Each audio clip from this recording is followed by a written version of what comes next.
আসসালামু আলাইকুম বন্ধুরা, আজকে আমি দেখাবো কিভাবে internet download manager trial version reset করে ফ্রিতে আজীবন ব্যবহার করবেন। এটি আপনারা যে কোনো ভার্সনে ব্যবহার করতে পারবেন, যত আপগ্রেড ভার্সনই হোক আপনারা অফিসিয়াল আইডিএম ফ্রিতে ব্যবহার করতে পারবেন শুধু ট্রায়াল রিসেট করে। ভিডিওটি শেষ পর্যন্ত দেখুন, ধাপে ধাপে আমি সব দেখাবো। তো চলুন শুরু করা যাক।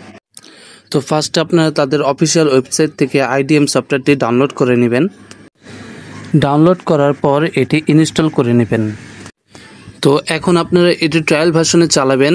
ট্রায়াল ভার্সনের মেয়াদ শেষ হয়ে গেলে তাহলে আমরা এটাকে রিসেট করে নিব। রিসেট করার জন্য আমরা একটি সফটওয়্যার ব্যবহার করব। ফার্স্টে আপনারা এই জিপ ফাইলটি ডাউনলোড করে নেবেন, লিঙ্কটা আমি নিচে দিয়ে দিব। দেন এটাকে আনজিপ করে নেবেন। আনজিপ করার পর এটা ওপেন করুন। তো ওপেন করার পর এখানে দেখুন লেখা আছে ট্রায়াল রিসেট, এটাতে ক্লিক করুন। দেন নিচে অটোমেটিকলি এটাতে একটা টিক চিহ্ন দিয়ে দেন ট্রায়াল রিসেটে ক্লিক করুন। দেখবেন 30 দিনের জন্য আপনার এটা অটো রিসেট হয়ে গিয়েছে। আপনার যদি 30 দিন শেষ হয়ে থাকে, এভাবে আপনারা আবার 30 দিন ফ্রিতে নিতে পারবেন। আর এই অটোমেটিকলি এটাতে ক্লিক করার জন্য আপনাদের বারবার এসে এখানে সফটওয়্যারটি ইউজ করতে হবে না। দেখবেন অটোমেটিকলি এটা ট্রায়াল রিসেট হয়ে যাচ্ছে। তো এইভাবে আপনারা আজীবন ফ্রিতে আইডিএম চালাতে পারবেন। এবং এটি যদি আপনারা আপগ্রেড ভার্সনও করেন সমস্যা হবে না।